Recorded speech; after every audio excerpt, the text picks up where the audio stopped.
Olá, irmãos, paz do Senhor Jesus, que a paz do Senhor Jesus esteja com todos aqui que estejam assistindo esse vídeo.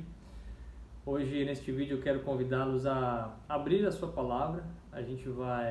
Iremos estudar e iremos ler a Bíblia no Evangelho de Jesus, segundo o relato de Marcos. Então, para aquele que está com sua Bíblia, livro é o Marcos, o capítulo ao 3 e o verso é o 20. E dessa vez, ao invés de fazer uma leitura completa, eu vou ler no versículo e a gente vai entrando numa linha de raciocínio, tá? Para poder acompanhar melhor esse estudo. Amém? No verso 20 diz assim: E foram para uma casa, e afluiu outra vez a multidão, de tal maneira que nem sequer podiam comer pão. Rapidamente. Isso aqui pode ser interpretado de duas maneiras, né? Claro que a primeira maneira é a parte física, e você pode dizer assim: nossa, havia tanta gente e uma grande multidão de maneira que nem sequer podiam comer, nem sequer podiam se alimentar. Então essa parte física, né? Que se você vê a situação. E a parte espiritual, que é o seguinte: nem sequer podiam comer pão. Jesus é o pão da vida. Quando nós oramos no Pai Nosso, dai-nos o pão de cada dia, é de Jesus que estamos falando, é o alimento que é Jesus, que é o pão da vida. Então a maneira espiritual de ver isso é que tinha uma multidão tão grande, tamanha era a multidão, que o que estava mais distante não poderia se alimentar daquilo que Jesus estava falando, ou pregando, enfim, naquele momento. No verso 21, continuando: Quando os seus ouviram isto, saíram para o prender, porque diziam: está fora de si. E os escribas que tinham descido de Jerusalém diziam: tem Beelzebu, e pelo príncipe dos demônios expulsa os demônios. Então vamos entender isso daqui. Quem que eram os escribas? Os escribas eram pessoas respeitadas na sociedade. Os escribas eram pessoas... Não existia formação acadêmica naquela época, mas se existisse, os escribas teriam se formado, vamos dizer assim. Eram pessoas que tinham estudado muito sobre o Antigo Testamento, todas as teorias, tudo que eram as ordenanças das práticas do Senhor para aquele povo, para o povo hebreu. E eles tinham todo esse conhecimento. Tinham uma certa autoridade no local, né? Então os viam como certa autoridade, né? O povo. Se vestiam de maneira diferente, estavam sempre andando com um sacerdote, sumo sacerdote também. E o que acontece é que esses escribas, eles eram super levados em consideração pela sociedade. Então, e eles levaram tempo para ficar assim, né? Era uma carreira, você estuda, e aí você vai sabendo de cada ordenança que o pai tinha dito para o Antigo Testamento, histórias que aconteceram, e tudo isso para a formação do escriba. Fora que não era qualquer um que escrevia naquela época. Enfim. E então, aparece um homem de Nazaré, e com o nome de Jesus, e começa a fazer milagres, e começa a expulsar demônios em nome do Pai dos demônios, e começa a expulsar demônios, porque ele tem esse poder, e ele começa a pregar, e ele ele realiza essas pregações com autoridade de quem tem graça para realizá-las, né? Era o próprio Jesus. E Jesus era um carpinteiro, não tinha grande formação como os escribas, teoricamente, não vinha de uma escola, de uma carreira teórica, não. Ele era um carpinteiro. Porém, Jesus ele tinha mais autoridade que os escribas. Importante ressaltar que os escribas não acreditavam que ele era Jesus. Tá? Então, quando Jesus começa a realizar esses milagres, começa a pregar com toda essa autoridade, os escribas que levaram uma vida inteira para aprender do Antigo Testamento, da letra, eles se sentem ameaçados, porque a multidão e os povos seguiam a Jesus. E os escribas, vamos dizer que talvez estariam perdendo seu espaço ali no momento, e se sentiam ameaçados. E É natural, às vezes, de quem se sente ameaçado tentar atacar. E os escribas, eles vão especular, porque eles não têm certeza do que eles estão dizendo. Você já viu isso em algum lugar? Alguém especulando, não tem certeza do que está dizendo, dá uma especulada aqui, vai causar uma opinião generalizada. Então, eles foram lá e falavam, esse daí é Beelzebul, é o pai dos demônios e expulsa o demônio em nome do pai dos demônios. Especularam, jogaram assim para Jesus, em meio ao povo. É importante ressaltar que os escribas realizavam todas as práticas, praticamente, ordenadas pelo Senhor, as práticas do Antigo Testamento. Ou seja, guardaram um dia para o Senhor, o jejum, eles oravam. Então, eles realizavam as práticas que o Senhor ordenara, presta atenção nisso. Porém, eles estavam presos na religiosidade, estavam presos em vãs sequências. Por que eu digo isso? Porque eles não o faziam com significado, né? Então, guardar um dia tem um significado, guardar um dia. Fazer o jejum tem um significado. Se você fizer essas coisas que são do Senhor sem significado, não adianta, não há valor nisso. Aí você vai perguntar para mim, nossa, mas como é que você sabe que o que eles faziam não tinha significado? Porque Jesus, ele vai educar esses homens durante todos os evangelhos. Aqui a gente tem Mateus, Marcos, Lucas e João, e ele vai falar diversas vezes. Olha só, os escribas vão perguntar para eles, olha, os seus discípulos, eles não estão trabalhando no sábado. Por que eles falam isso? Porque eles não tinham entendido o significado do sábado, o significado do guardar. Olha, os seus discípulos aí não fazem jejum. Eles falam isso também porque eles não tinham entendido o significado do jejum. Jesus vai falar para eles assim, eu estou aqui, enquanto eu estiver aqui não precisam jejuar, mas quando não estiver aqui, aí sim vão jejuar. Nós fazemos o jejum para se abster de nós mesmos, para que os nossos ouvidos fiquem mais sensíveis à voz do Senhor. Então tem significado, mas se faz sem significado, então não tem valor. E por que eu estou dizendo isso? Quando os escribas... Os escribas... Então é bom ressaltar tudo isso, tá? E os escribas, eles vão atacar o Senhor. Vão atacar o Senhor. Com essa especulação aí insana, vão proferir essas palavras, né? Expulso o demônio no nome do Pai dos demônios. Aí você pensa, Jesus é autoridade. Jesus é autoridade e ele vai mostrar agora, ele vai, com sua autoridade, aniquilar esses homens, ele vai, enfim, vai apontar para esses homens, vai tacar pedra, Não. Nada disso. Aí que ele nos ensina. Porque quando os escribas afrontam ele, e prestam atenção, olha do que ele chama Jesus, né? Olha o nome pelo qual ele chama Jesus. É uma afronta muito grande. Se esse nome é dito para você, já é uma afronta, concorda? Se alguém diz para você demônio, ou diz é uma baita de uma afronta. Agora você imagina dizer isso para quem veio para salvar, libertar. É uma afronta inimaginável. Mas Jesus, ele não está prestando atenção nisso. Jesus está prestando atenção no seguinte, essas mentes estão presas e precisam ser libertas. E outra coisa, Jesus não veio abrogar, ele não veio julgar, apontar para esses homens, ele veio cumprir, é isso que está na palavra. E nesse momento ele cumpre, porque ele vai tentar libertar esses homens. Ele vai soltar aqui 4 versículos para tentar abrir a mente desses homens, para tentar abrir os olhos deles, para tentar rasgar o cabresto da religiosidade que é feita de maneira vã. E então ele vai com esses versículos e a gente vai ler aqui, amém? No 23, ele fala o seguinte para os escribas. Aí, outra coisa, ele não expõe ninguém. Olha o que a palavra fala. E chamando-os a si. Vem aqui. Deixa eu falar uma coisa para vocês. Porque o objetivo de Jesus não é atacar, é libertar. Aqueles que afrontaram a Jesus, Jesus, apesar de ser afrontado, ele tenta libertar. É isso que ele faz. E chamando-os a si, disse-lhes por parábolas. Como pode Satanás expulsar a Satanás? Então está tentando fazer os caras pensarem.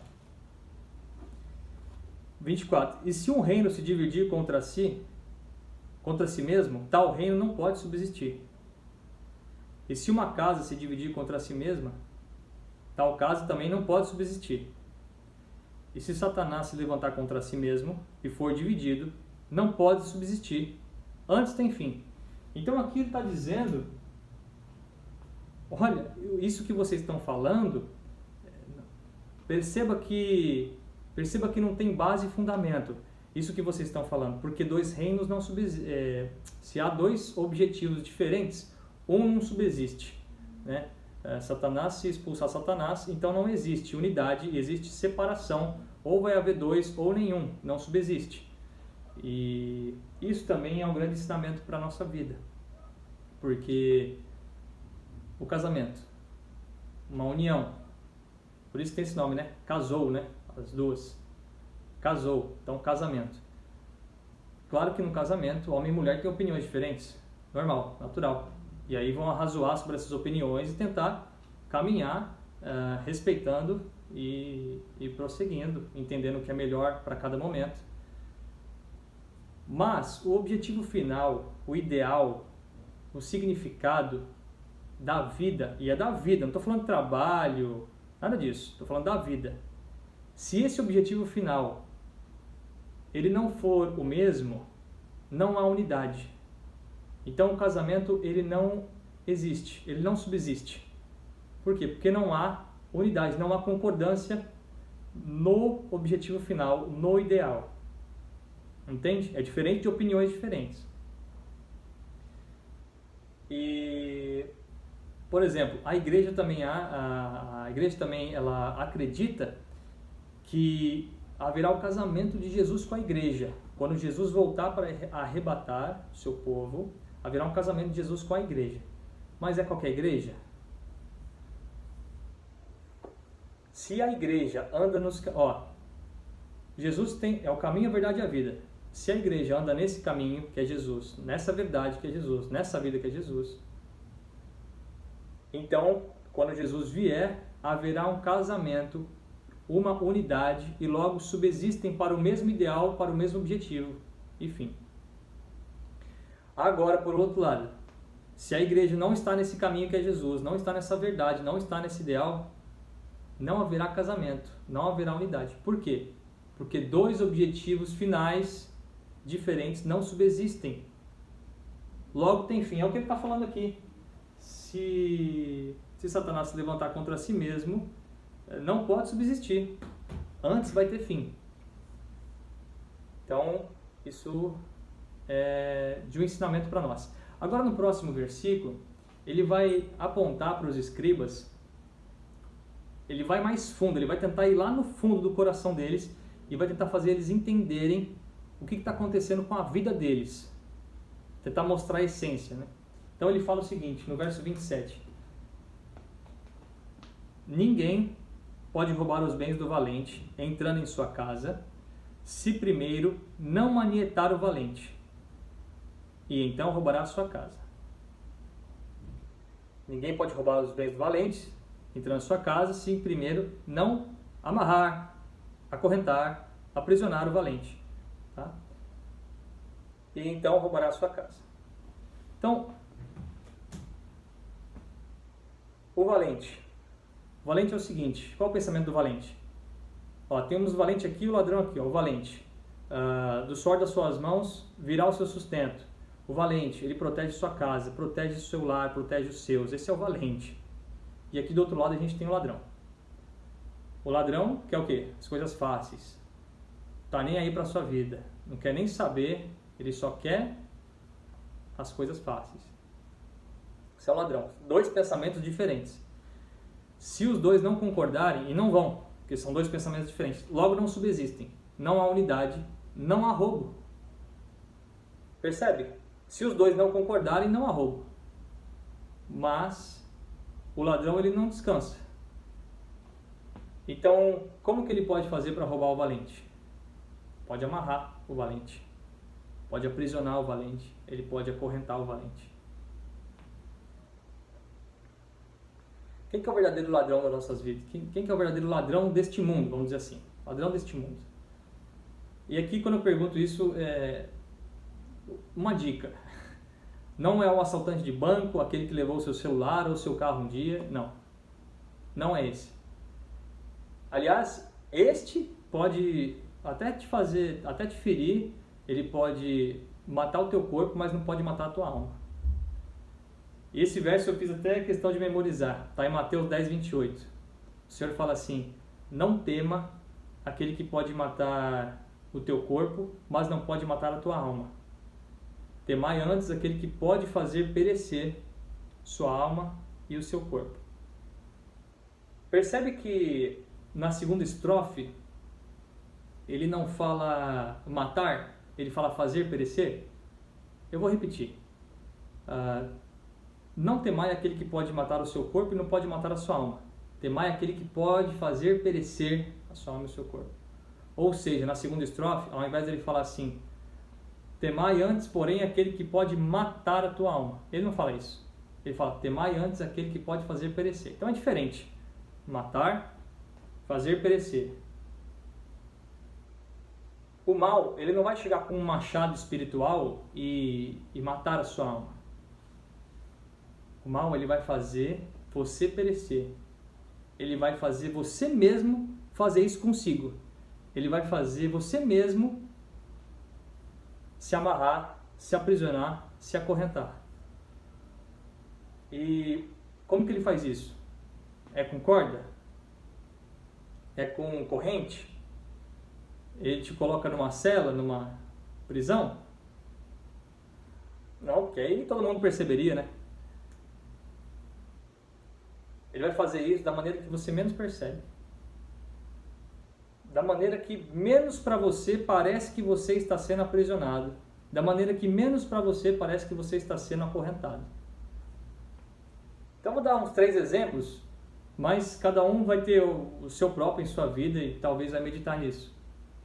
Mas, por exemplo, a pessoa que ela tem o coração nos bens materiais, ela ama os bens materiais, ela ama o luxo, então o mal vai aprisionar essa pessoa na sua própria vaidade.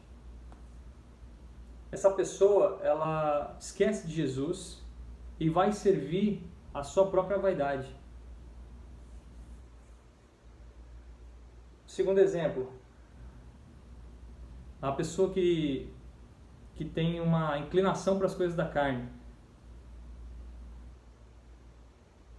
O mal, ele vai chegar tentando te seduzir, ele vai chegar de maneira bonita, ele vai ser sutil, vai ser boa pinta, vai ser tudo isso. A gente nem vai percebendo. O vício, ele vai tentar te seduzir no cheiro, no local, com as pessoas, de diversas maneiras, da maneira que menos você percebe. E é claro que isso é um grande ensinamento para nós, mas por que eu estou falando disso? Os escribas, eles, presta atenção, eles seguiam as ordenanças do Senhor com relação às práticas. Eles realizavam as práticas que o Senhor mandou, porém não faziam com significado. E estavam presos na própria letra. Estavam presos na própria religiosidade, nas vãs repetições, nas vãs sequências, sem o significado. Percebe? É da maneira que a gente menos percebe. E para os escribas que seguiram a carreira a vida inteira, cursando e aprendendo disso, para eles, essa era a maneira que eles menos perceberam. E por que isso é importante às vezes falar? Não sei se você é da igreja ou não, ou já foi de alguma igreja, mas é importante isso para a igreja, porque, por exemplo, as orações, os jejuns, as práticas, o louvor, tudo que fazemos tem um significado, assim como as coisas que o Senhor criou. E quando não fazemos com significado, não tem valor.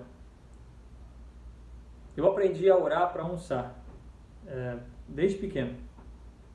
Então era basicamente o seguinte: Senhor, obrigado por esse alimento, abençoe esse alimento, tem misericórdia de quem não tem. E seguiu-se assim, eu virei adulto e eu continuei orando assim. Continuei orando dessa maneira. Chegava na eternidade? Chegava no Senhor? Não chegava. Tinha valor, significado? Não tinha. vã repetição. Por que era vã repetição? Porque quando eu falava, Senhor, obrigado, grato sou por esse alimento, não havia em meu coração a gratidão, uma gratidão genuína de que Ele estava me dando aquele alimento. Quando eu falava misericórdia, Senhor, daqueles que não têm, não havia misericórdia em meu coração para aqueles que não têm. Não tinha significado. O Senhor vai mostrando as coisas para nós, né? É a mesma coisa o jejum. Vai fazer um jejum, qual o significado do jejum? A gente deixa de se alimentar por um tempo, mas para que isso? Para renunciar à nossa própria carne, para renunciar ao nosso eu, ao nosso prazer, para que nossos ouvidos estejam sensíveis à voz do Senhor, para que assim que quando formos ler a palavra do Senhor ou orar, Ele derrame suas bênçãos e o Espírito Santo sobre a nossa vida. Então é o significado. Aí a pessoa, vou fazer um jejum, eu já fiz isso, tá? Já pedi perdão e me arrependo.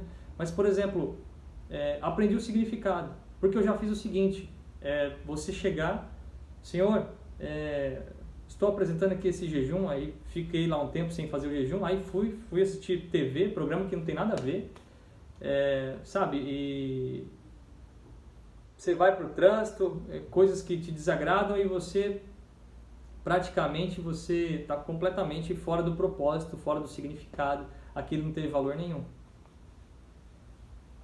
Na igreja ainda, vamos louvar ao Senhor. E aí na hora do louvor, a Deus, damos glória. Não, você está dando glória a Deus? Ou virou vã repetição, vã sequência? Porque isso não tem significado nenhum. Isso é vazio e tolo. Agora se você fala, a Deus, damos glória porque realmente você sabe que Ele é o Criador dos céus e da terra e a Ele você dá glória pela sua vida, aí tem um significado, aí chega na eternidade. Tem uma essência. Então, irmãos, basicamente essa palavra é sobre significado. Os ensinamentos que o Senhor tem para nós com relação ao significado das coisas que Ele deixou para nós. E eu quero lembrar que a ação de Jesus, porque os escribas eles vão apontar para Jesus, vão exclamar, vão especular sobre Jesus. E olha a resposta de Jesus, esse é outro ensinamento para nós. Olha como Jesus responde, vem aqui, não expôs, vem aqui. Olha, soltou aquelas frases, para quê? Para abrir aquelas mentes, para abrir aqueles olhos, para abrir aqueles corações, para salvar, para libertar aquelas vidas, porque Jesus não veio abrogar, Ele não veio julgar ninguém, Ele veio cumprir, porque Ele é o libertador, porque Ele é o salvador, esse é Jesus, Ele quer fazer isso com a sua vida, Ele fez várias e diversas maneiras ali, e vezes com os escribas, com os saduceus e fariseus, diversas vezes, e Ele fica o tempo todo falando e mostrando situações para nós, Ele usa alguém para nos libertar, para fazer com que nós vejamos além das coisas físicas e tenhamos sensibilidade para isso. Amém? Irmãos, só uma última coisa com relação a esse texto. Se Jesus ele está em nós, ele nos conscientiza do erro. Ele nos faz ter prudência, nos faz ter cautela. Mas se Jesus não está em mim, então logo eu sou iludido, hipnotizado, enfeitiçado por esse mundo de uma maneira que eu não vou perceber. E isso porque em mim não habita bem algum, na minha carne não habita bem algum, na nossa carne não habita bem algum. Isso está em Romanos, foi dito por Paulo, inspirado pelo Espírito Santo. Paulo vai dizer assim, em mim não habita bem algum, se há algo bom em mim, é Jesus. Irmão, se há algo bom em você, é Jesus. E essa palavra não fala para te diminuir ou para te menosprezar, nada disso. Isso o Senhor deixa explícito na palavra para que o homem não se glorie em si mesmo. Porque, irmão, toda a honra, toda a glória é para Ele. é dele, é nele. Aí você vai perguntar, mas por que toda a honra e a glória é para ele? Ah, irmão, é porque ele renunciou à sua própria vida. É porque ele se entregou numa cruz, como uma ovelha muda. Derramou sangue inocente, porque não cometeu nenhum pecado. Derramou sangue inocente para salvar a nossa vida, para nos justificar, para libertar os nossos corações, as nossas mentes, os nossos olhos. Ele não veio abrogar, ele veio cumprir. E louvado o nome dele por isso. A palavra ainda fala que nenhum foi achado digno de abrir o livro da vida, somente ele.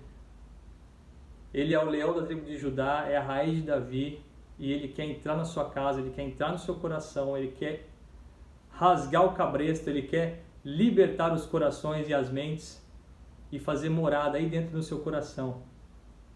Amém, irmãos? Essa é a palavra que o Senhor tem para nós hoje. Tocou no meu coração para que eu estivesse trazendo aqui nesse vídeo. E louvado seja o nome dele, porque eu não sou capaz de fazer isso. Se eu faço é porque ele está em mim. E louvado é o nome dele, não o meu. Que eu diminua para que ele cresça. Amém? Que a paz do Senhor Jesus esteja com nós todos.